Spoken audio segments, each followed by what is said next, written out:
Ladies and gentlemen, g'day, welcome back to the channel. My name's Economics Mate, and this is WOT Blitz. And we're going to very briefly go through the statistics of the FV217 Badger.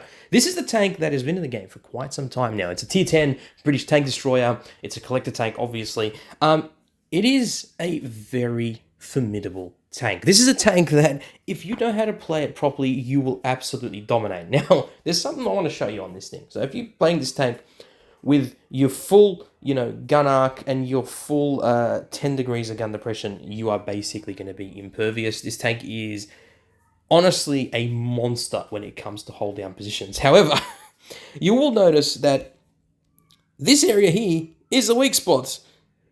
Yeah, this is a bug. This is not supposed to be like this. Unfortunately, gaming made a mistake.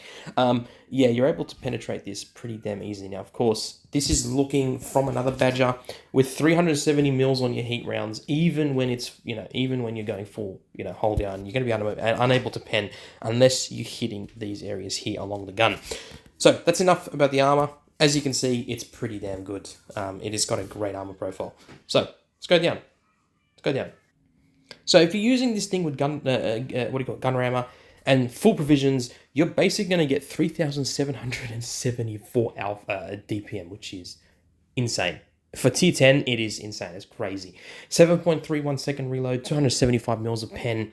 Of course, on your heat, if you're running heat, you're getting 370 mils of pen, which is crazy. And on your your HE or your HESH, you're getting 110, which is pretty insane indeed. It's a 460 alpha shot, which is fantastic, by the way. It's great. Yeah, it's quite a nice amount of damage. It is technically a 123 millimeter gun, hence the 460 alpha. But yeah, it's pretty nice indeed. Now, in terms of the gun, the aim time, 1.72 seconds, pretty crazy. That is very accurate. And 0.335 dispersion, very nice indeed. And of course, 10 degrees of gun depression, 20 degrees of gun elevation. Very, very nice. Very, very nice indeed. The tank is not very, very maneuverable. It only goes 36 kilometers per hour forwards and 12 backwards. So yeah, you're going to be a bit sluggish. But nonetheless, I'm going to show you a masterclass in how to play the Badger. And here we are. Of course, we're watching TrapMelon playing in the Badger Esquire, as they say, on Castilla again. Now, Castilla seems to be a fan favorite when it comes to big damage games, mainly because you can sit in an area and farm, and just farm. This is an interesting tank, to say the least. It is very strong, armor profile-wise. It's got a fantastic gun. It really is very accurate, and it's got amazing DPM. And if you really know how to play this tank, I guarantee you're going to dish out a crazy amount of damage. Unsurprisingly, people still give this tank crap. It's crap, it's not that good, It's like, just shut up. Clearly, you don't know how to play it. Or you don't even own the tank. I love how people say it's crap, but I don't even own the bloody thing. And it's really annoying when they say that, because, come on. Why would you say a tank is crap if you haven't even played the bloody thing? Very good positioning here by Trap. Wasn't expecting to see this. So this is a very interesting area to be in for a tank destroyer, because you can use your gun depression here. And you can actually spot tanks and actually dish out damage. And you'll be safe from those TDs that are always on the hills there. So very interesting indeed. He does get a shot from the Leopard, which is unfortunate.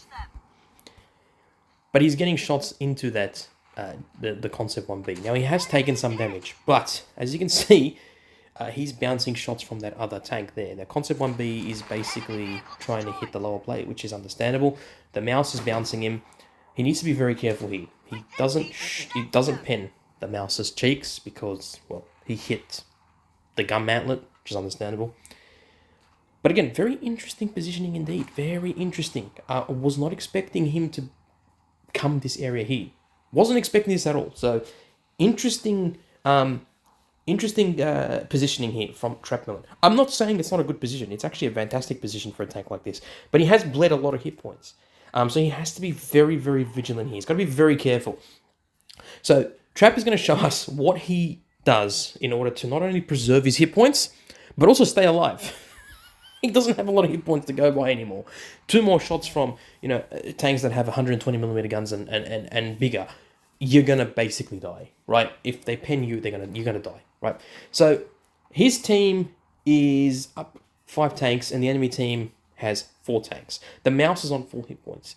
I'm going to see what Trap is going to do. So he's decided he's not going to stay in that position. He's actually going to make his way around here towards where the castle area is, and he's going to spot the 215B183. Now, there is a Sheridan there, so he's going to try and get some shots into him. Here we go. Interestingly enough, he switched to the HE. I was curious to know why he did that. Now, he got a very lucky bounce there. Had the FV penned, he probably would have killed him. So, and this video would have ended long ago. Yeah, you can see DPM working its magic there. Easy kill. It's 2 kills, 1,700 damage. The Sheridan, interestingly, has gone away. He's bounced 1,800 hit points, which is, very nice for, towards the beginning of the match. But now it's a 3 versus 3. Now it's a bit more clutch. This is where it becomes a lot more clutch now. The mouse has now overexposed himself. He's now out towards the open, but he is going behind that rock, which is very nice indeed. Sheridan has now made his way there. Very interesting to see what is going on. I'm going to pause the video for a second. The FV217B is over there. This is the second FV because there's 2 of them.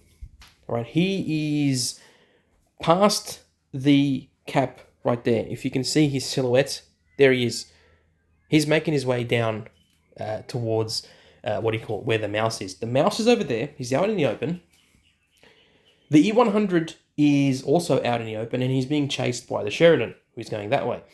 And the T62A is now making his way towards the FV215B183 in the rear area. So really, there's 3 tanks in 3 different positions, and there's 3 enemy tanks in 3 different positions as well. So it's going to be interesting to see how this is going to work. 2 tanks on his team both have the high ground, as they say, the moral high ground. Literally, they're on higher ground. And the E100 technically is on higher ground. I believe he's up towards the hill area there. So this is going to be interesting to see how this is going to play out. So Trap needs to be very vigilant. As you can see, he gets a 570 alpha shot into the 183 there. He's going to try and shoot him again. Beautiful. Basically double taps him there, so puts him up to 3,200 damage. The 215B does kill the E100, which is unfortunate, but the Sheridan is literally on a 1-shot, and so is technically the FV215B now. So it's just a matter of seeing what is going on. The T62A makes a very bad mistake by pushing way too hard on the mouse and the FV. So he shouldn't have done that, because now he's on basically a 1-shot. He's going to get killed. Yeah, the mouse kills him, but that is just before. So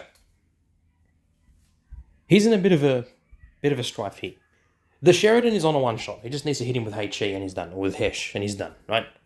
But now he's got the problem of the mouse. Now the mouse can be a bit of an issue if he works with the Sheridan in distracting TrapMelon.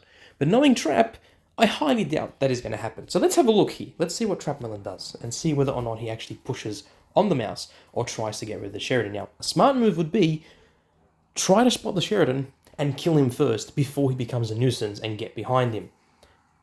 And I'm pretty sure that's exactly what he's going to do. He's not going to bother with the mouse yet because he knows the mouse is way too slow and too sluggish to really do much in terms of mobility. So he's going to make his way around here because he thinks the Sheridan is going to come this way to try and flank him.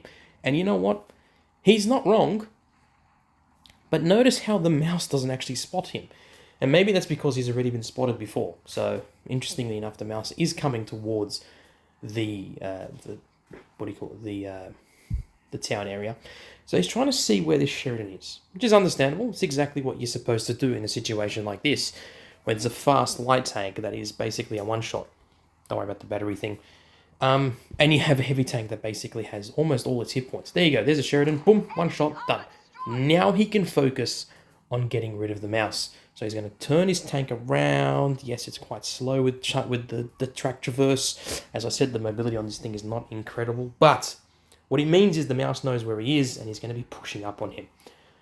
Oh, Actually, no, scratch that idea. The mouse is going to be capping the base. Now Trap knows exactly where he is, which means he's going to be out in the open, expecting Trap to come either that way or towards him the other direction. So let's see where the mouse is positioned. Let's see if he's positioned frontwards or the other way around. Let's have a look. I guarantee he's going to be facing towards where Trap is. You ready? Let's have a look. 3, 2, 1. Yeah, he's facing towards where Trap is. Notice how Trap does... he's trying to shoot him with... interesting there. Wasn't expecting that. He's shooting him with heat, so hopefully he's able to pen him. There he goes. He kills him. He shoots him once, gets a pen. He's going to switch to the APCR because he wants to guarantee more damage. Now notice how he's face-hugging the mouse. The mouse is shooting him with APCR, and he still can't pin him. A real testament to how strong this armor profile is. It's pretty crazy when you think about it. Gets another shot in, easy kill. 4 kills, basically 6,000 damage right there. That is a great showmanship of how to play the Badger. Albeit, he played the Badger on Castilla. Castilla is not renowned for its incredibleness, so he performed exceptionally well. It is Ace Mastery, high caliber, top gun, 4 kills. A great performance there from our good friend, Trap Melon. Thank you so much for sending that money in, Trap. I really appreciate it. Means a lot. And yeah, thank you for letting me see your masterclass in this tank and showing the rest of the compadres how to play the Badger and how to get out of a sticky situation like that in a tank destroyer like that with, a lot of armor, with, not great mobility and quite good with the gun. It is a fantastic gun and it really does perform exceptionally well. So thank you so much for that, Trap. I really appreciate it. And ladies and gentlemen, that is it for this video. That is the FV217 Badger. That's how you play the Badger, and that is my review of the Badger. It's quite a lovely tank. It's actually a fantastic tank, and surprise, surprise, the Badger is a tech tree tank in Water Tanks PC. Is it as good as it is in Blitz? Well, yes. In fact, it is quite good. It's actually considered to have the most DPM in the entire game on WOT PC, so very interesting to see the comparisons of the two tanks. Anyways, guys, hope you enjoyed the video. Don't forget to let me know in the comments down below what you think of the Badger and whether you would ever consider buying one. I personally would say yes, it's very much worth it, especially if you know how to play non-turreted tank destroyers. Love you all. Take care. Look after yourselves. Look after your friends and family. Peace in the Middle East. And of course, stay safe on the battlefield. And to all my donors out there and channel members, thank you so much for all the love and support. You guys are awesome. And to my brothers and sisters out there who are Muslim, wassalamu alaikum warahmatullahi ta'ala wa barakatuh. And everyone else who isn't, love you all, peace, and much love to everyone else. Peace out. Take care.